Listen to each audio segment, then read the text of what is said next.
Bienvenue dans Aparté. Le podcast de l'innovation média.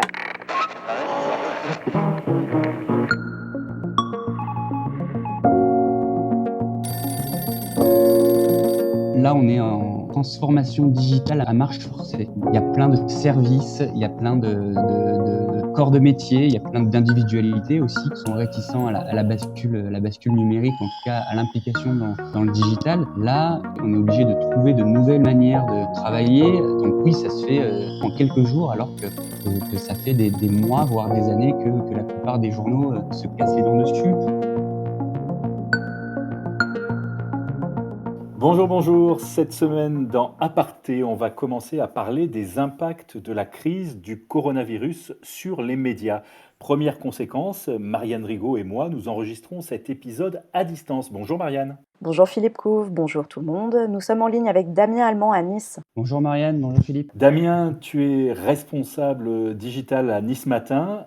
Première question, comment ça va pour toi et où est-ce que tu es confiné ? Écoutez, pour l'instant, tout va bien. Je suis confiné à mon domicile avec ma compagne et notre petit bébé. Et pour l'instant, on est en télétravail et ça se passe plutôt pas mal.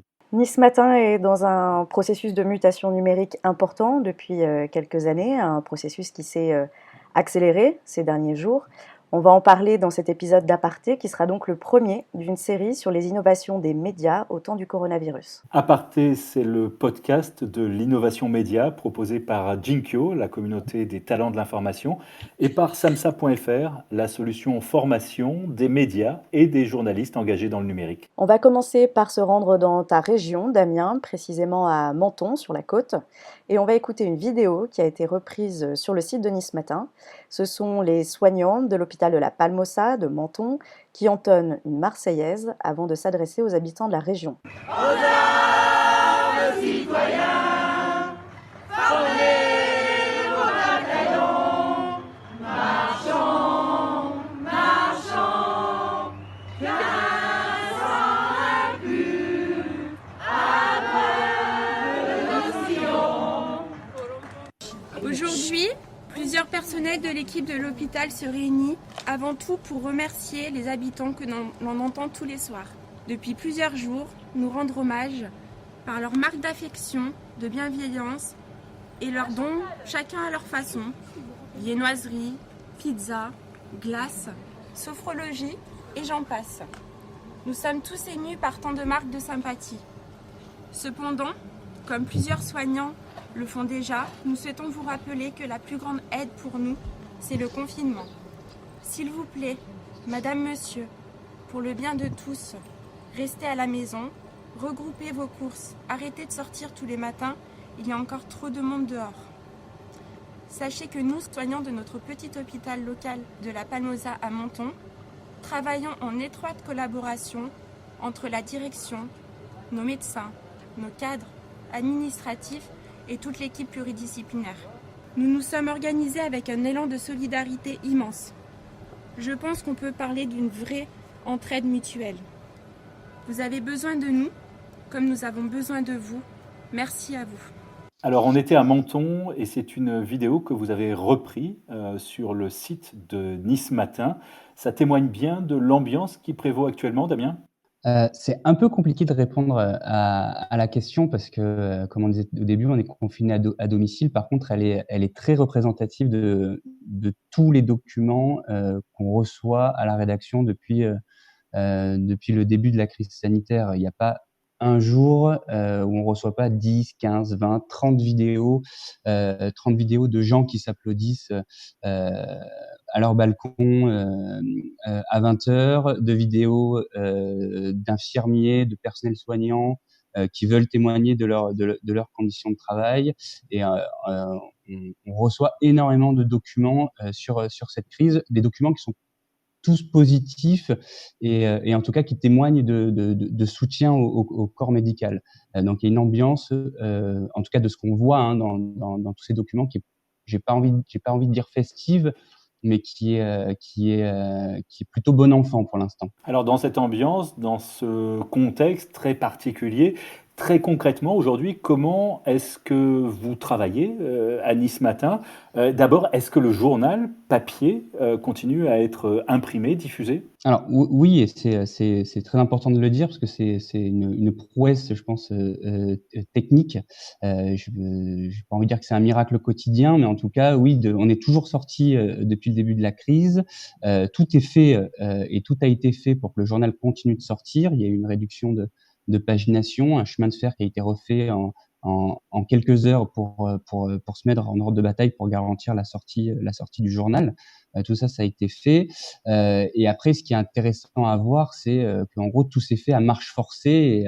J'ai l'impression qu'on est dans une transformation de l'entreprise en quelques semaines, alors que c'est des projets qui en général durent plusieurs mois, mais on a une grosse partie de la rédaction qui a basculé en télétravail, une partie qui découvre Slack, et ça c'est intéressant. Alors c'est vrai que c'est Il y a l'outil l'intégralité de de la rédaction messagerie. web. Mhm. C'est un outil de messagerie instantanée qui nous a beaucoup aidé, en tout cas pour la rédaction web, à structurer nos flux de communication. Mais enfin, c'est assez incroyable parce que du jour au lendemain, on prend la décision de passer tous en télétravail et au final, le site a continué à bien s'alimenter. On apprend à travailler différemment sur le tas, quoi. Alors qu'est-ce qui change fondamentalement dans l'organisation des journées, dans la manière dont le travail de cette rédaction est réalisé au quotidien? Alors, côté web, le plus gros enjeu pour nous, ça a été de renforcer l'effectif pour tenir en fait le rythme. Depuis le début du confinement, on a un live qui tourne de 7 heures à 23 heures. En parallèle, on continue d'alimenter nos sites. La particularité de Nice Matin, c'est qu'il y a 2 sites, Nice Matin et Var Matin. Donc du coup, on a quasiment eu 4 renforts sur l'équipe web pour nous permettre d'alimenter les sites. Donc c'est des gens qui venaient, qui étaient dans les agences. Certains avaient une expérience du web, mais pas tous. Et du coup, pareil, comme tout à l'heure, qui se forment sur le tas à la rédaction web, qui se forment sur le tas à faire des interviews en Skype, à filmer leur écran. Dans la manière de travailler, j'ai l'impression, en tout cas, qu'on échange beaucoup plus en télétravail que quand on est finalement tous dans la même pièce. On parle toute la journée sur Slack, on fait une visio le matin, une visio le midi, une visio le soir. On essaye de se tenir au courant de qui fait quoi le plus régulièrement possible, parce que là, si on communique pas, on s'en sort pas. Et après, moi, j'essaye d'appeler un par un tout le monde pour savoir comment ça va en dehors du boulot, quoi. Est-ce que les informations ou les échanges qui ont lieu sur Slack de manière écrite sont très différents de ceux qui ont lieu en visioconférence? Est-ce qu'il y a un outil pour chaque usage? Là, on est encore en train de tâtonner et je pense qu'on va tâtonner encore quelques jours avant de trouver le rythme. Ce qu'il faut éviter, c'est de juste se dire: «Bah, tiens, moi, je suis sur ça», alors que 3 minutes avant, on l'a écrit sur Slack. Donc ça va se faire petit à petit. L'idée, c'est que sur la visio, ce soit vraiment un moment d'échange et pas juste de dire: «Bah, tiens, moi, je suis sur ça, moi, je fais ça, et moi, je récupère le live de telle heure à telle heure». Ça va être plutôt être sur vraiment, de la recherche d'angles, de sujets. Tiens, j'ai vu ça, est-ce que ça mérite un sujet? Comment on l'organise? Ce matin, on a un journaliste qui voulait faire un sujet sur, en gros, la sortie, mais plutôt sur un angle économique. C'est un sujet qu'on a discuté 10 minutes, on a discuté 10 minutes dessus, quoi.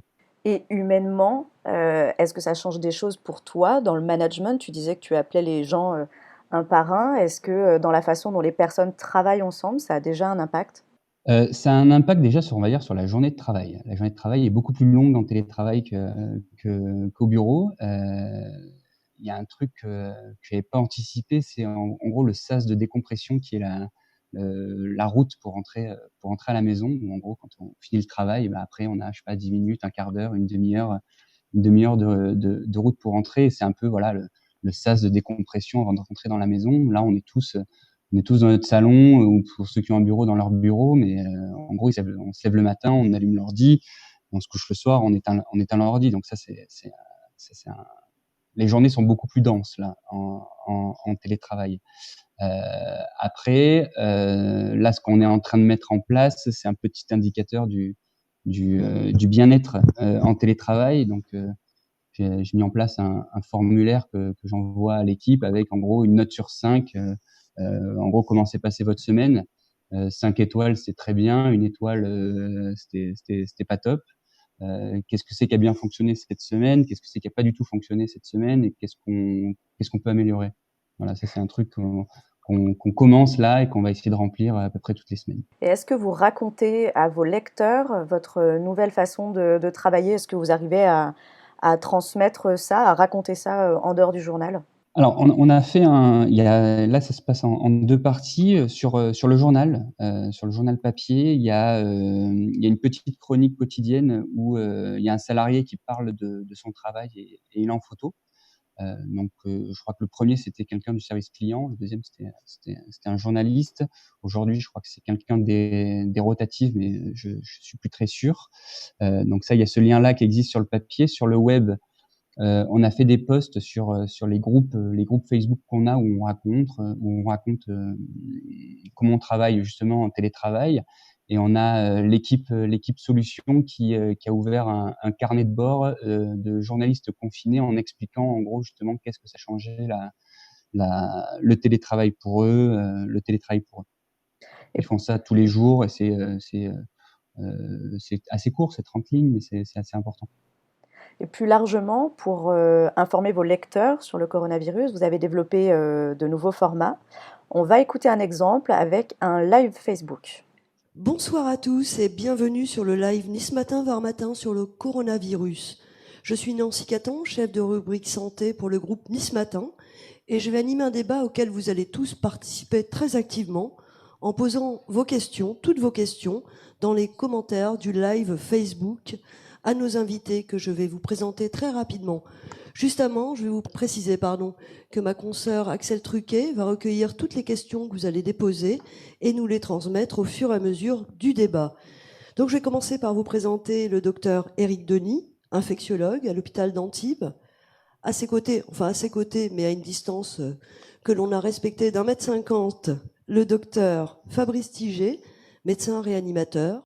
Alors, on vient d'entendre un live vidéo Facebook, juste un extrait. On vous mettra le lien dans la description de l'épisode.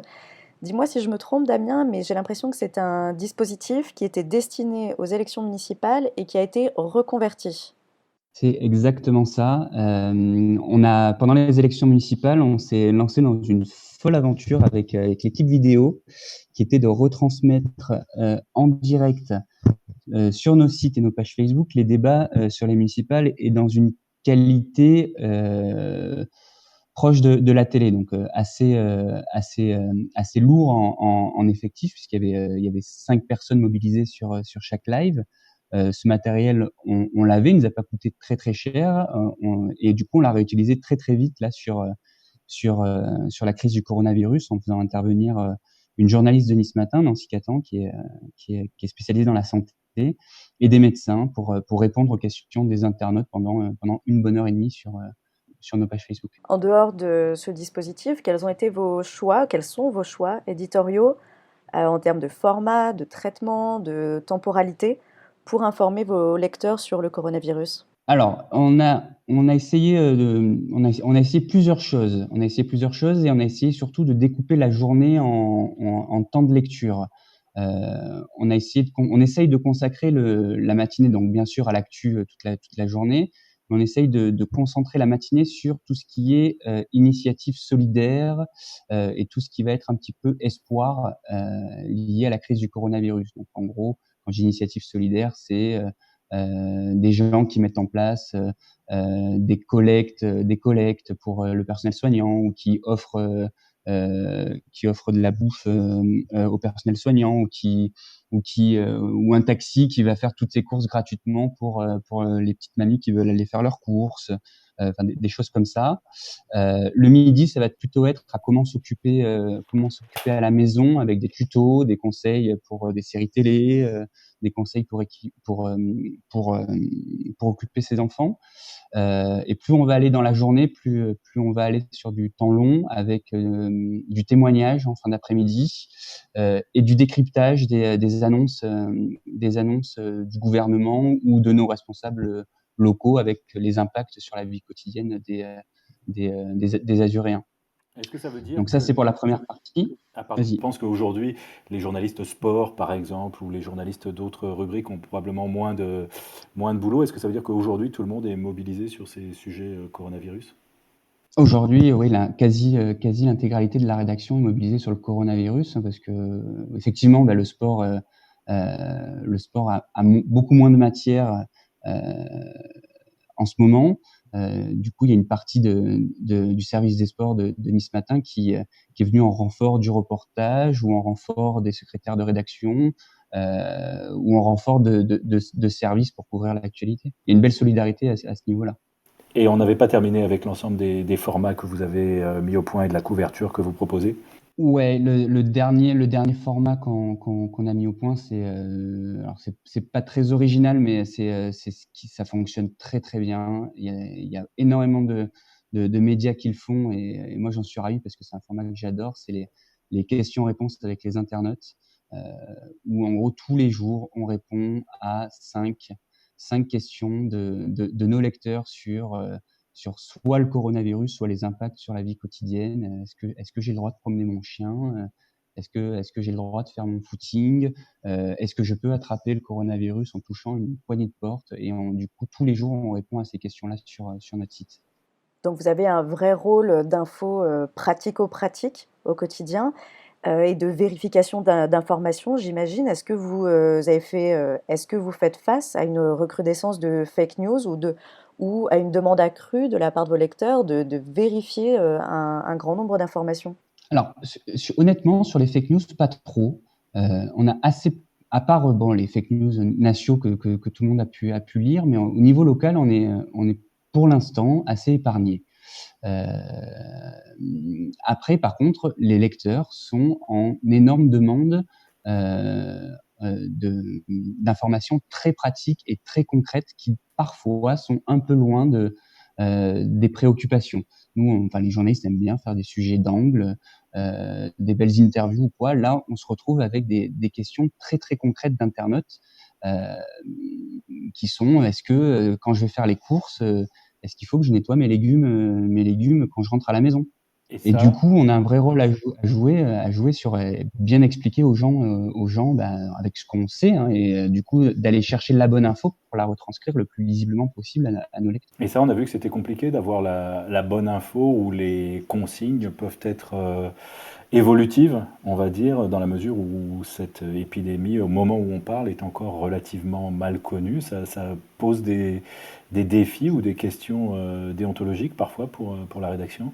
Oui, elles sont évolutives et parfois elles sont contradictoires. Si on appelle l'expert A, il va nous dire X, et si on appelle l'expert B, il va nous répondre Y, peut-être à la même question. Donc les journalistes là ont un gros boulot de faire le tri, de se fier à des sources très officielles pour ne pas se planter dans le message ou donner un message qui pourrait ne pas être clair.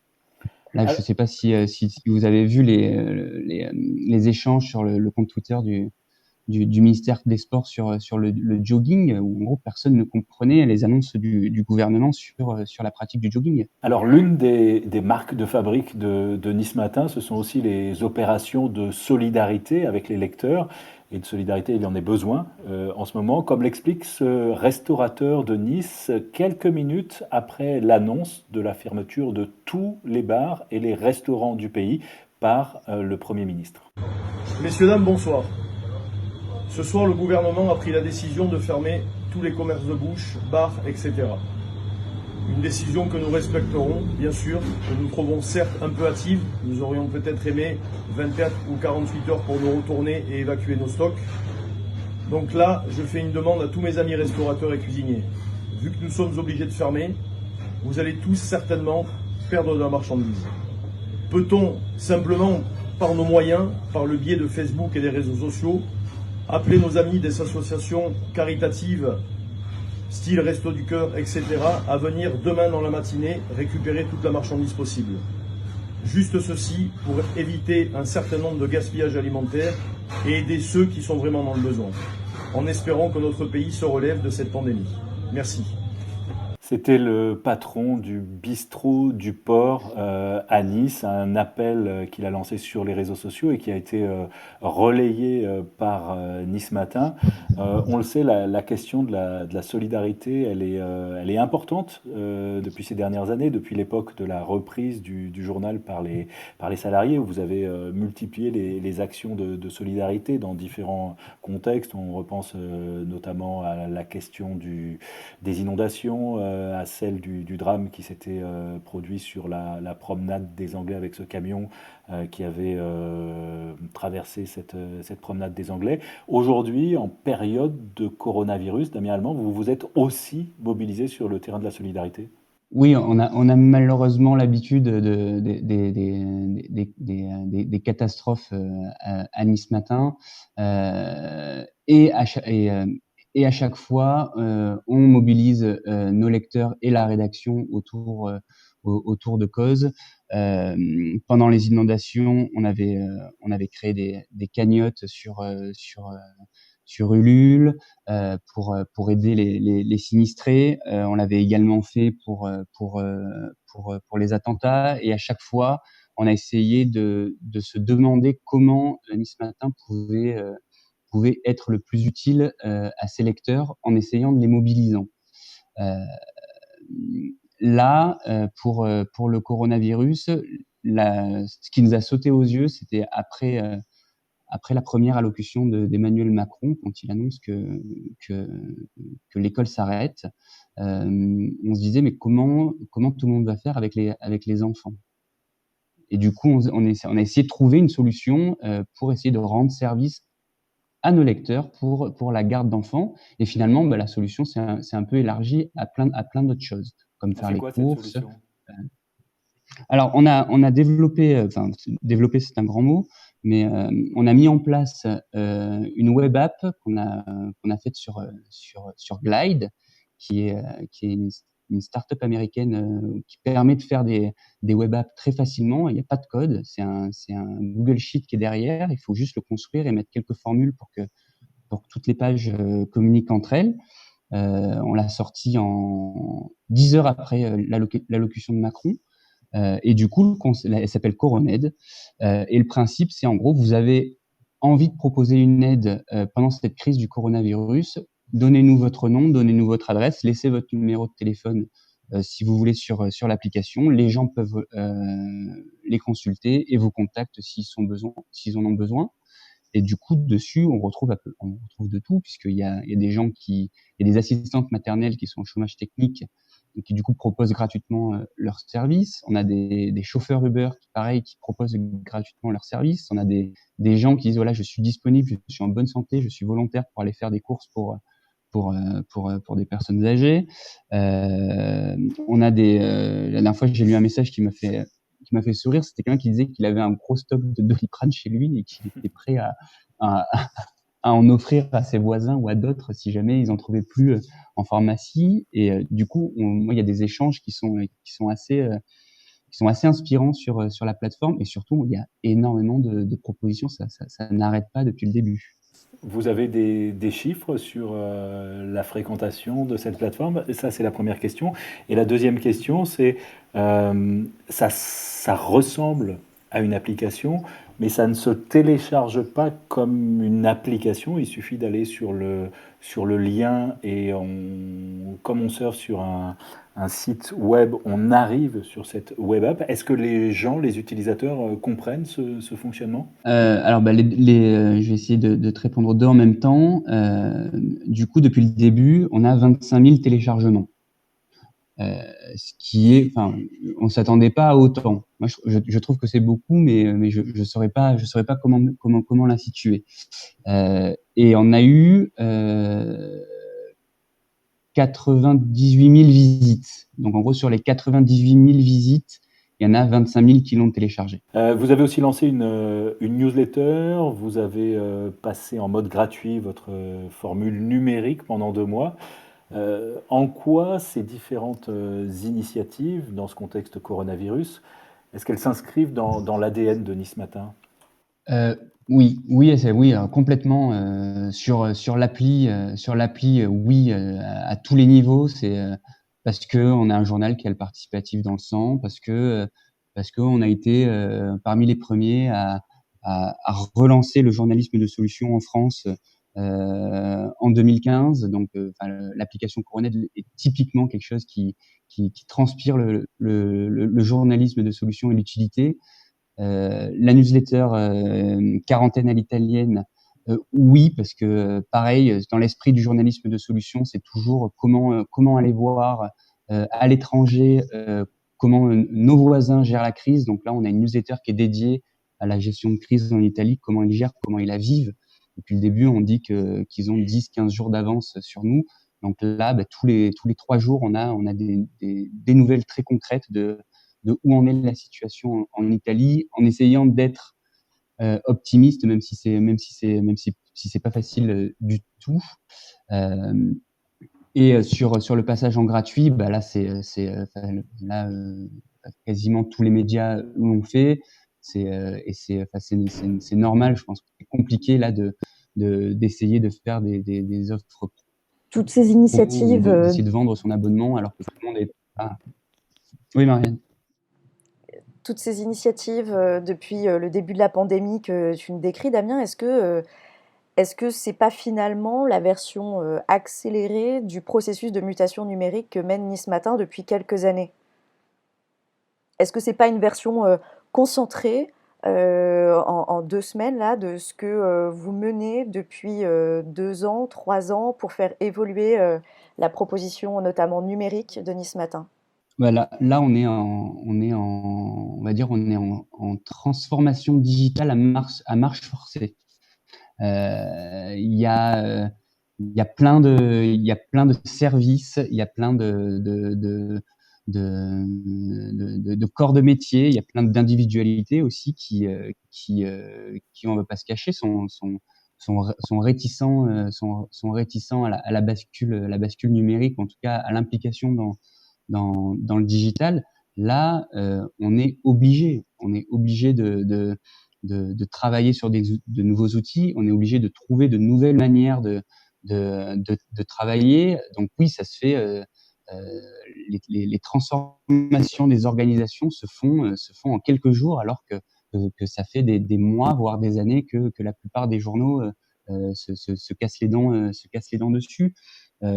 Par contre, là, on voit surtout une accélération de tous les projets. On a, comme tous les autres sites, des pics d'audience où on est quasiment sur x2 depuis le début de la crise.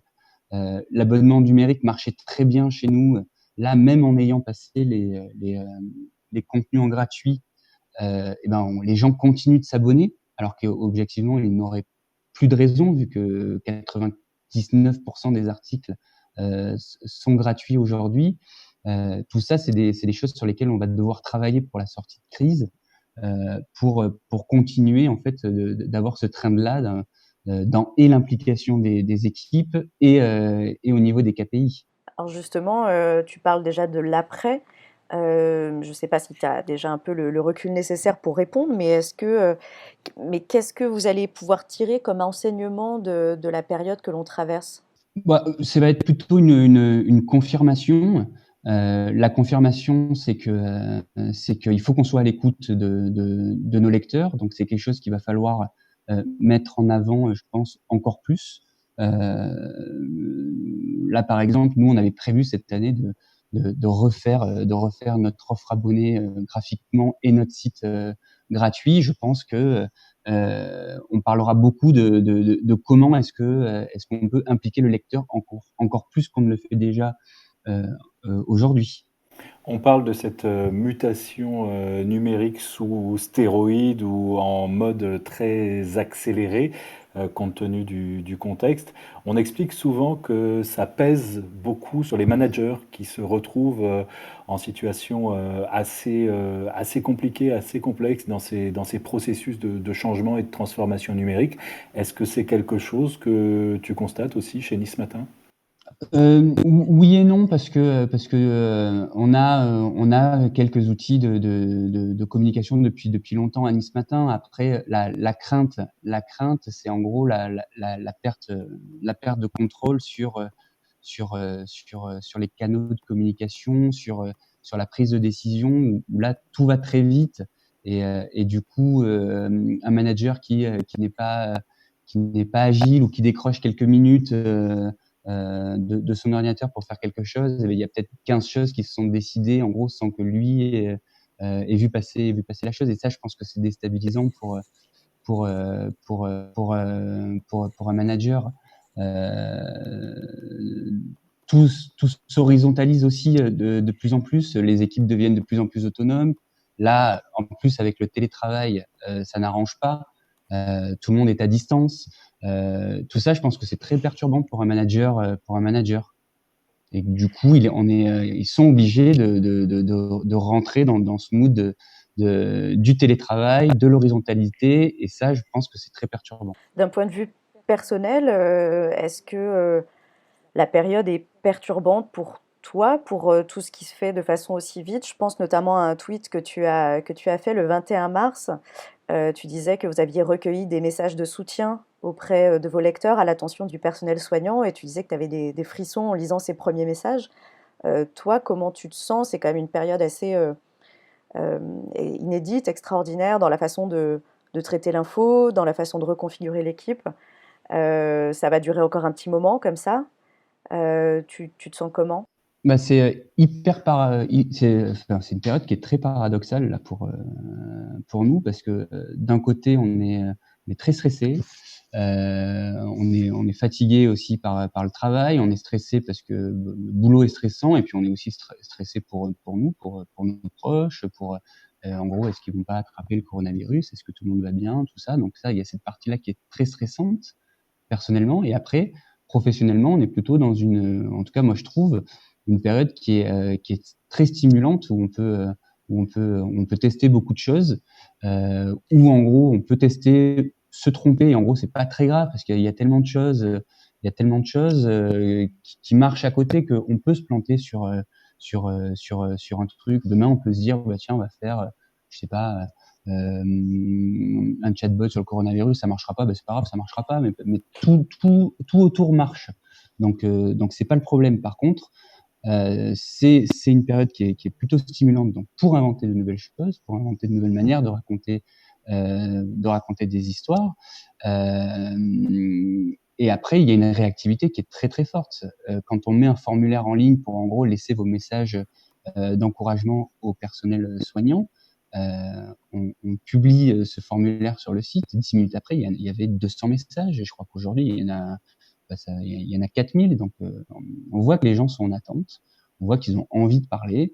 On a mis aussi en place un groupe privé sur Facebook où les gens peuvent se poster en photo chez eux, en télétravail, ou en train de faire du yoga ou quoi.